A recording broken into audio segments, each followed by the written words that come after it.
More than anything, Hollow is an excellent reminder that looks can be deceiving, and you're never fully immersed in the essence of a level until you're actually playing it. And the reason I mention that so principally is because if I had for some reason been forbidden from downloading and playing Hollow, I'd still be hailing it as one of the best levels of all time.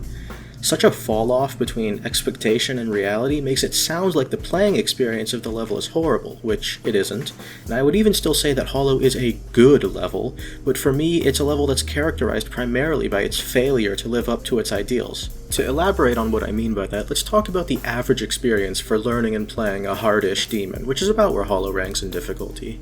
One of the most unfortunate things about demon levels is how, for me at least, the most efficient way to play a level is not the most fun way to play a level. It's way more enjoyable to try and wing it and go for big runs way too early on. It's fun to get the new best message constantly just by brute forcing attempts. Seeing how far your reflexes and your understanding of the game modes can carry you before you are invariably forced to accept reality and start baking in muscle memory. Demon levels almost always follow this practice structure of learning, repetition, until you feel consistent enough to go learn some other part of the level. This isn't exclusive to memory levels or levels where the correct set of actions is obscure. Gameplay elements as basic as individual jumps get easier the more you do them, owing to the entirely linear nature of most GD levels, always having exactly one correct set of actions.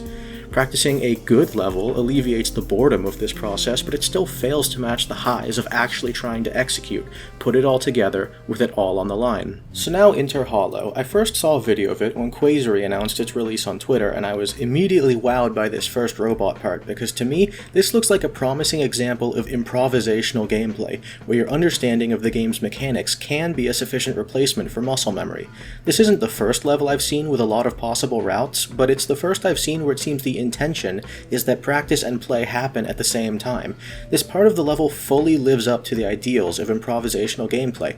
I never used practice mode or copyables for this part, and it was an awesome experience charting my way further and further into this maze until I had completed it. Every attempt has this miniature adrenaline rush of knowing that it could be the attempt, because there are so few situations you can get yourself into that are guaranteed deaths. You can almost always path yourself out of danger if you're skilled enough to do it. What about when you know the optimal route? Isn't it just a normal level then? Surprisingly, no. Even when I had grown comfortable with what ended up being my default route, I would still constantly find myself off the beaten path, having to quickly intuit my way out of a situation. Not out of some conscious effort to vary my routes, but because sometimes your brain will just decide that this jump looks like a more natural path to take than your usual course of action. It's such a cool feeling when you end up on a more difficult route and you lock in and clutch your way to safety. That's awesome. I've never felt that in a GD level before. The execution of this part is perfect. It's one of the best individual stretches I've ever had the pleasure of playing, which made it all the more tragic when I realized that this was by far the best part of the level, because the rest just falls flat in comparison. After a short transition, the next major part of Hollow is this ship, where the gimmick is that there are two sets of blocks that pop in and out of existence to this one note of the song. When I watched this part, I assumed it was an exercise, where you keep track of whatever blocks are not currently on screen, and you have to maneuver in such a way that you survive the current obstacles while preparing to dodge what you know is coming as soon as the next note hits. The music is perfectly repetitive to train you on when the switch is going to occur, so there should be no surprises if you were paying attention. The problem is that this part is absolutely littered with obstacles that you never had a chance to see beforehand, meaning that the free-form, improvisational nature of the gameplay prior to this point has been completely abandoned. This is just a memory part that looks more complicated than it is. This is such a terrible shift from the freedom of the robot, and the fact that there clearly is one intended route here makes me wonder if the perfect, revolutionary nature of the robot part was a total accident.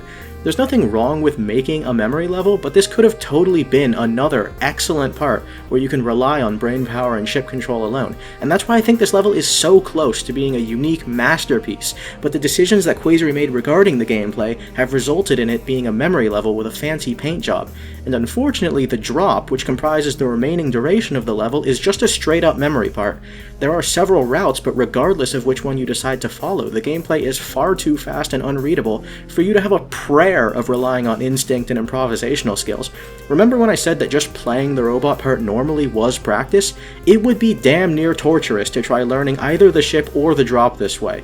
By this point, it was clear to me that this level is not the boundary-shattering experience I thought it was. It might sound unfair to criticize what a level isn't rather than what it is, so I will take a second to praise some aspects of Hollow. The design is very pleasing, low-key, yet expressive and memorable. The song is utilized thoughtfully, and the actual inputs are very satisfying. Do you see the problem here? That took me like 10 seconds.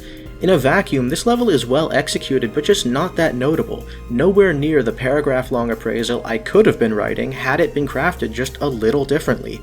If Quazery's vision for Hollow was this subgenre of slightly open-ended memory gameplay, then fine, the level is about as good as it possibly could have been. But I just don't believe that. You control the blocks you place. The vast openness of this whole level wasn't an accident, but the obstacles in most of it force you into linearity, into that learn-repeat cycle. There's novelty in choosing an optimal route, but once you've decided on it, you might as well be experiencing this level instead.